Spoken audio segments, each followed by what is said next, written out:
Right, hello, thank you families and parents for coming. For those of you that don't know me, I'm Sam Weibel. This is my second year in the district. The previous 4 years I taught high school orchestra and choir in Marion, Ohio, just north of Columbus. And I moved here last year, so this is my second year teaching beginning orchestra. I have loved working here. I don't know if any of you know Marion, Ohio, but it's kind of in the middle of nowhere, so it's kind of nice being in Cincinnati. There wasn't much open past 8 p.m. on a school day to get food, but there's a lot of food here, which I love to eat. But I've loved working here with these kids. This is the largest orchestra White Oak has ever had, like in the history of this building. We have close to 40 plus in 6th grade. We have about 50 in 7th grade. And if you were in if you came last year, my 8th grade only had 6 students in it, so we didn't have any cellos. So it is great to see this many students here and this many family coming out to support. I really appreciate you coming. We're going to start our program tonight with our 6th grade. And the 6th grade, we didn't go to our first concert that my 7th and 8th grade had. So we've had a lot of time to practice. We've done a lot since we've started this year. Literally the first thing you do when we started learning notes and rhythms, things like that. But once we got our instruments in our hands, we had to learn how to open our case. So all the cases are a little bit different. So that was step one. And then after that, we kind of learned the parts of our instruments. So I'm going to have them show you the different parts of their instruments. So 6th grade, find your family members. All right, so 6th grade, go ahead and point to your scroll. It's at the top of your instrument. And then go ahead and point to your peg box. And then my mother was a 6th grade orchestra teacher for 35 years. She told me to teach these as the do not touch the pegs. Where are the do not touch the pegs? There you go. Then where's your fingerboard? Where your fingers go, and it's on the neck there. Then you can point down to your bridge. So the bridge is where the strings go over on their body, and it transfers the sound to the instrument. Point to your F holes. That's the ornate Fs that are cut out of the instrument, which is where the sound kind of projects from your instrument. Then violins, violas, point to your chin rest. And then you can point to your button. So button's at the very bottom. That's where there's strings attached to the instrument. And then cellos, basses, you can point to your end pins. So they have to raise theirs up from the ground, so they have a little higher. And they have pucks on the ground that are called rock stops, and that keeps your instrument from sliding around. All right, so the first thing we're going to do is doing our tuning sequence, which I like to call every ant digs in the ground into the cave. 1, 2, violin, bass.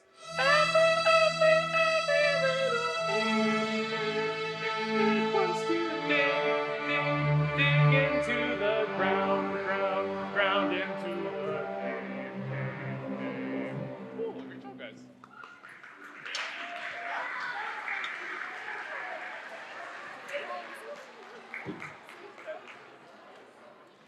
So that tuning sequence goes over all their open strings. It's E, A, D, G, C. I was trying to get my Beyonce voice up there. I couldn't quite hit that E at the beginning. We're going to start with our D scale. Scales are like the foundation of playing an instrument. Once you can play a scale, you can pretty much start playing music out of your book and start playing like actual sheet music. So we're going to start with our D scale, and we're going to migrate to Mary Had a Little Lamb, also known as Rolling Along. And then we're doing Good King Wenceslas, followed by Lightly Row. All right, here's our D scale.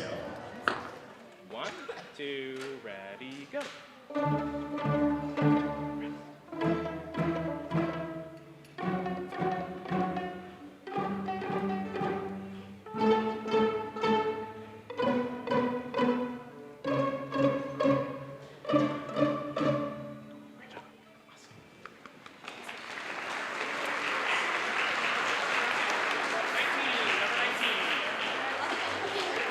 You may notice some of the violins, violas, they're not playing on their shoulder, they're playing in what's called guitar position. I was taught in school not to teach guitar position, but last year we had Bob Gillespie, who, if you look in your program, wrote all their music. He wrote the book on beginning strings. He said you should always be playing in guitar position with the beginners. It's a little bit easier to just see the notes on your instrument while you're playing in guitar position. So for this first concert, I gave them the option. They can either do on their shoulder or they can play it like a guitar. 1, 2, ready, go.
really, I wanted to point out the skill they're using for this last one. On Good King Wenceslas, they have to finger the string, and then they have to play their string underneath their fingers. So I call that tunnel fingers. My son in 8th grade, you'll hear them later, when they're playing, they'll be playing 2 notes at the same time. They have to use that skill to be able to reach over the string they're not touching. If you ever play guitar, if you ever get like a twangy sound out of a string, I have really big sausage fingers, so I have a hard time doing this, but the kids do a really good job with it. You have to really curve your fingers around those strings to be able to not touch the other strings.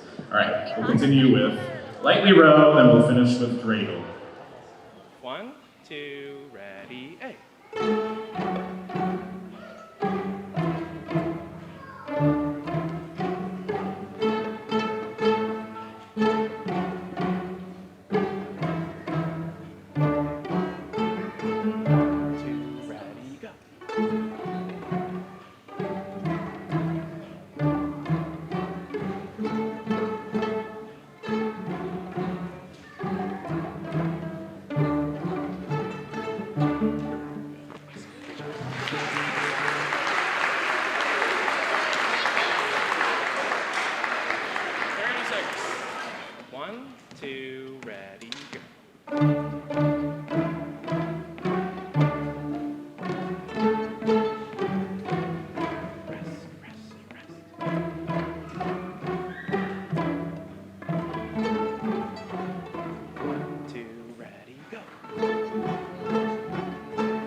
All right, we'll continue with our 7th grade program. I call these first 2 pieces the shuns, so we'll start with exhilaration, followed by abstraction.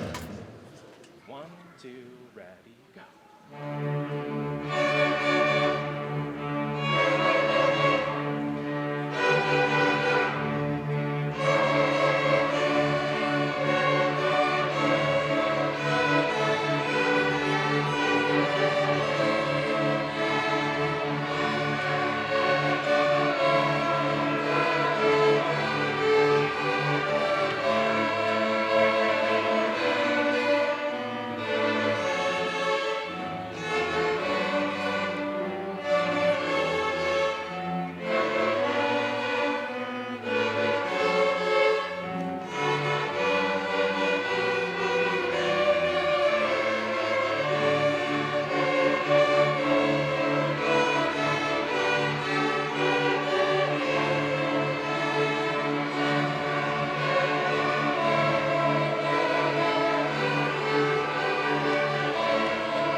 I just want to point out one of the skills that we're using on both of those pieces. These are these slurs, which when you're bowing normally, every note is a different bowing. So down, up. Those last two pieces, they were all, every instrument in there was doing a slur where you move the bow down and you play multiple notes. And some of them even have to cross their strings, which is really difficult to do. We did a really great job. We're going to finish the program for 7th grade with Up on the House Top, also known as click, click, click. You'll notice some extended techniques on this one. They'll be flipping their instrument as we go. Here's click, click, click. 1, 2, ready, and.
All right, I want to thank you so much for coming. I want to do a couple things to you. So I want to thank you to our custodial staff. We actually have a substitute custodian right now. Our head custodian is out with surgery this month. So we have some subs coming in from Corrigan High School. So I want to thank them for getting this room ready. I want to thank our administration, Mr. Newman, our principals here, and Ms. Kristen Grody. They're both wonderful. They do wonderful things for your kids every day to support your students. And finally, I want to thank you. Without you, none of this would be possible. Thank you for supporting your kids at home. Thank you for enrolling them in my class. I really appreciate it. I feel so grateful to have this many kids in my program. So it's just been wonderful. The future of this program is really bright. Our 7th and 6th graders, they have a lot to give. In my 8th grade, I'll be sad to leave them next year, but I still have half a year. So thank you again so much for coming. We're going to finish the program with a piece by Soon Hee Newbold.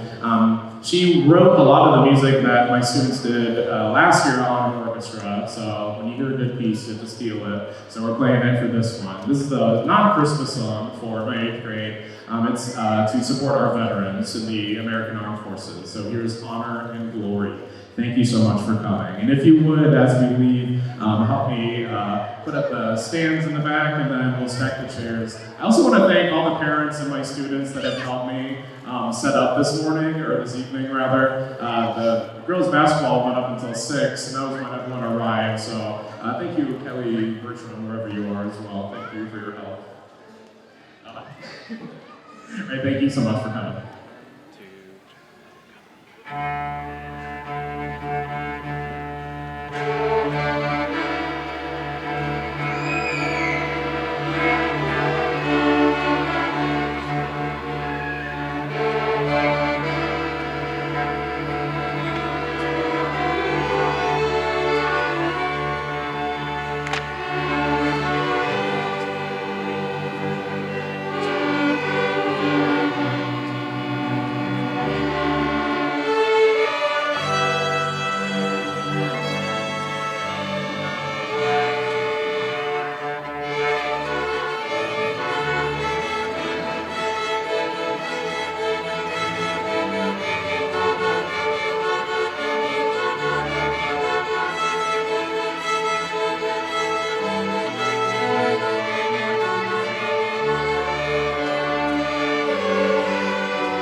Mr.